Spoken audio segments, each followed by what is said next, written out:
So I wrote this a little bit before things got as bad as they have been. So take this with a grain of salt. Are y'all stressed, tired? Well, you should definitely get out of the house and go explore. There are 195 countries in the world that are recognized by the United Nations, and 215 if you look at it from a travel standpoint. All around us, there are opportunities and possibilities to go around and explore the world. But we are also constantly surrounded by stressors, whether that's work, school, mental health, or family stuff, or any combination of those. People that are stressed out aren't the only ones that benefit from traveling. Families, young people, and elders alike from all over feel the need to travel and explore and experience new things. Traveling always gets me excited to spend time with my family, and trying new foods is one of my favorite things to do while abroad. Traveling can have a huge number of benefits for people looking to experience new things, places, and cultures, and study from the locals, or to become inspired. Not to mention the economy boost that small towns get from tourism. This is going to be all about why you should travel when you get the chance. In the tourist local dynamic, there are lots of opportunities for both parties to benefit from each other. The tourist gets to experience a new place, learn new exciting stuff, and try delicious local foods. While the locals get to make money off the tourists by giving tours, selling souvenirs, and by owning restaurants and hotels. According to the 2018 Statista report called the Global Travel and Tourism Industry, the travel and tourism industry is one of the world's largest industries with global economic contribution of over $7.6 trillion in 2016 alone. Think of all the cities and towns that could use a part of that $7.5 trillion. Tourism has also started to help protect endangered and previously targeted species. In some Asian countries, stingrays, sharks, and whales are hunted for foods and/or medicine. By teaching the developing countries that people would rather come to their country and look at the beautiful animals, pay them for tours, they are more likely to take care of their local environment, and they're making more money by doing the tours than they would be by killing and selling the animals.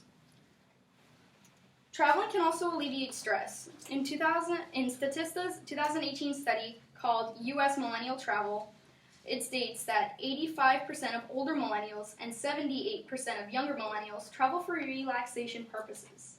Nothing is more relaxing than taking a break from your job or school and spending a little time on the beach, near a river, hiking, visiting a spa, or trying new foods. During my family vacations, I always beg my mom to take me to the spa. The hot tubs, the pools, the cool baths, the steam rooms, they always make me feel so much better than I did going in there.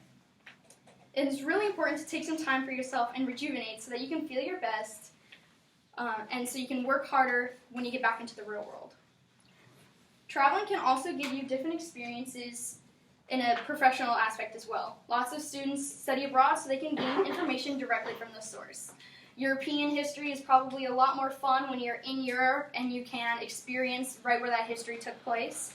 And there's no better way to learn a language than by fully submersing yourself in that culture. Everyone that is able to should travel.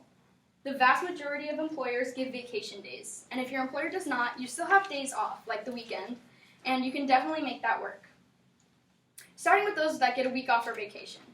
A whole week is long enough to get a great vacation in.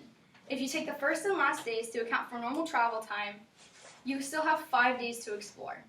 Statista's online survey from 2019 called Travel and Tourism 2019 reports that approximately 60% of respondents have traveled by plane. Flights can range from under 3 hours to over 12.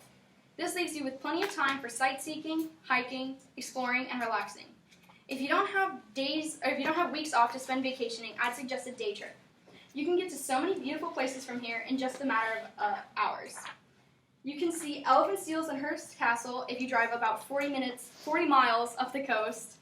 And 15 miles west is Montaña de Oro State Park, where there are plenty of hikes and beautiful scenery.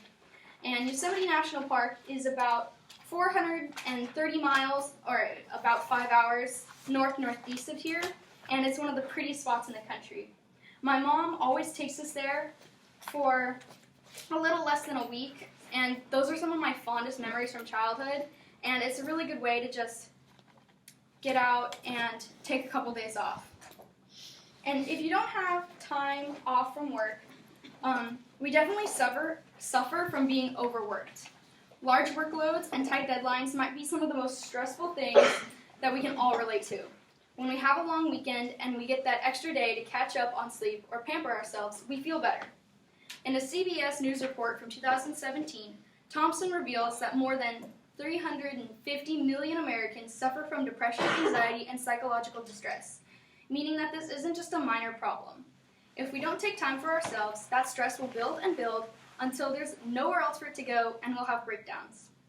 In the article titled, "Why is Traveling Good for You?" Carissa explained in 2018 that traveling reduces stress levels, which decreases your risk for heart disease, heart attacks, and illness. It also helps with anxiety and depression.